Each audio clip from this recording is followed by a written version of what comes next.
Temos uma pergunta de alguém que eu não sei se o senhor conhece Ô, aqui. No último quem dia é? 28 de maio, no Ô, lançamento André. da sua 51ª obra, Deus nos livre, você discutia, comentava, argumentava sobre religiosidade, religião e Jesus. O que me chamou a atenção foi que você, pai, não chamou Jesus de Jesus Cristo, mas sim de Jesus de Nazaré. Qual é a diferença entre Jesus Cristo e Jesus de Nazaré? Olha que coisa boa. O André, meu filho que tem mais idade, Sim. pai de um dos meus netos, o André é um homem genial. Uma das coisas boas é que ele gosta de assistir os lançamentos de livro também, né, e Aham. prestar atenção. E eu não faço lançamento de livro sem debate, sem palestra. Eu acho que um lançamento de livro sem isso, ele é muito chato, muito enfadonho. É uma lista de amigos que tem de comprar o livro, E tu vai Você lá, tem que fica ali assinar. aguardando. Então eu prefiro sempre fazer com um talk show ou com uma palestra, Maravilhoso.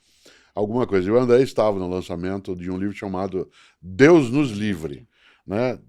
Desassossegos e encantamentos ligados à religião, né? Religiosidade e espiritualidade. E o André me viu, provavelmente foi isso que ele fez menção, falando de Jesus de Nazaré. E uma das perguntas que às vezes me fazem é: você que foi monge, viveu dentro de uma ordem religiosa e que tem tradição católica, por que você, vez ou outra, fala Jesus de Nazaré? Eu digo, não é vez ou outra. Eu sou professor, sou alguém que atua no campo da formação, da comunicação. Jesus Cristo é uma expressão de fé, porque a palavra Cristo significa o Salvador, o Messias, para usar o termo hebraico, o Salvador. Se eu, Cortella, estiver falando de Jesus Cristo, eu estou me referindo a uma figura religiosa. Se eu falo Jesus de Nazaré, eu estou me referindo a uma figura Pessoa. histórica, Ao uma homem, pessoa. né? Assim como eu não chamo o Lenin de camarada, de tovarish. Né? Eu não chamo o John Locke de Sir John Locke. Aham. O único que eu chamo de Sir é o Mick Jagger. É, faz todo De sentido. maneira alguma, claro. Claro. O uso de título de natureza religiosa ou de crença, ele tem que ser muito bem utilizado.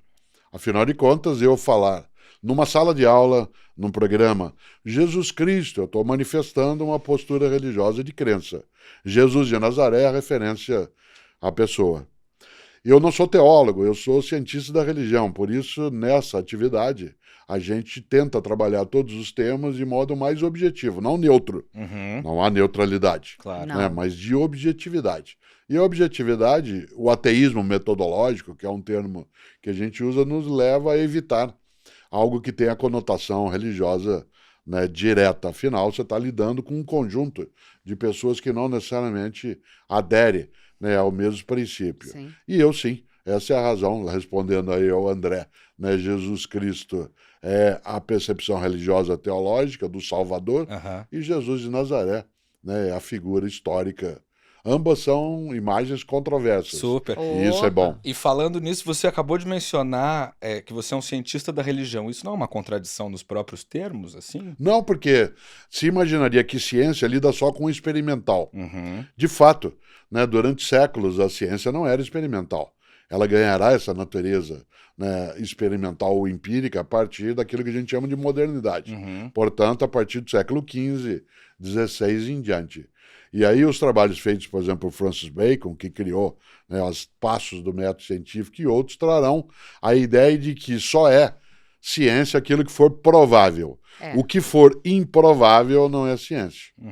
Nenhum de nós coloca a filosofia como ciência hoje. Claro. Ela foi, sem dúvida, a mãe de todas as áreas, hoje entendida como uma tia velha, que fica trancada no quarto, tresloucada, gritando, né? Mas, vez ou outra, ela põe a cabeça na janela, a filosofia como tia velha, e diz: cuidado, presta atenção, vocês estão caminhando para um lugar que é perigoso. Então, a tia velha serve para isso. A palavra ciência da religião, ela toma muito mais a noção de ciência como um estudo do que no sentido empírico do termo. Tá. Por isso ele não seria contraditório utilizado desse modo. Certo. A gente fala em ciências ocultas. A gente fala, né, em tomar ciência de algo. Por isso o termo, para não se confundir com teologia. Certo. Porque o teólogo é alguém que tem que ter fé. Você não pode trabalhar na teologia com a noção de Deus se você não Se tem a você não crença. acredita nele. Não dá para você trabalhar nenhum tipo de reflexão se você não tem essa adesão, né, àquilo que você está ali estudando. Por isso, essa discussão que você traz à tona, ela apareceu já várias vezes dentro, né, do campo da ciência. Será que dá para falar em ciências da religião? Sim, entendida aí ciência como sendo o estudo. Perfeito. A gente viu agora, então, a pergunta do André, seu filho, e eu vou pegar essa pergunta para a gente fazer o nosso primeiro Isso ou Aquilo, que é um quadro que a gente tem aqui no Rival Talks. Tem que escolher um. Você não pode fugir Escolherei. da raia, tem que escolher um dos dois. Sem filosofada. Impossível. Pro filósofo. Na opinião de Mário Sérgio Cortella, que flertou com a teologia, mas acabou com a filosofia, quem foi mais filósofo, Jesus ou Sócrates? Sócrates. Pode explicar. Pode explicar? Pode. Pode. Ele Inclusive, foi uma parte da rápido. concepção teológica cristã atribui às ideias trazidas à tona por Jesus uma influência socrática. Caramba. Não que Jesus tenha estudado Sócrates. Sim. Nós temos que entender uma coisa em relação ao cristianismo. O cristianismo é uma religião que nasce sem teologia. Isto é, não tem uma teoria sobre Verdade. aquilo. Aham. Jesus é cercado, né, de pessoas sem escolaridade formal, pessoas sem propriedade. Pescadores, a pessoa mais pobre naquele mundo, na Galileia, era o pescador, ele não tinha nada. A única coisa que ele vivia era do recurso público, que era o peixe no rio. Jesus foi cercado, na crença cristã, por prostitutas, estrangeiros, escravizados, Ladrões. etc. Portanto, nasce sem uma concepção teórica. Quem vai dar um viés teórico ao cristianismo original é Paulo de Tarso. Porque Paulo de Tarso, que era judeu, tinha formação escolar, falava grego, Aham. tinha estudado a filosofia grega. Há uma coisa que algumas pessoas talvez não saibam: as cartas de Paulo, que são chamadas de epístolas também, que aparecem não só na Bíblia dos cristãos, como, né, no culto, né, cristão, ela vem à tona em todos os momentos do culto, elas são anteriores aos evangelhos. Paulo escreveu as cartas 60 anos antes do primeiro evangelho. São os evangelhos que se referenciam no conteúdo teórico das cartas de Paulo, e não o contrário. Aham. Embora, pelo óbvio, em respeito à tradição, os evangelhos na Bíblia apareçam graficamente antes, Aham. isto é, o ponto de partida são os evangelhos, e depois as cartas paulinas, aquelas por ele escritas e as outras que circularam, as cartas são anteriores. Paulo, sendo ele um teórico, um estudioso, ele construiu uma percepção sobre o que seria uma teologia.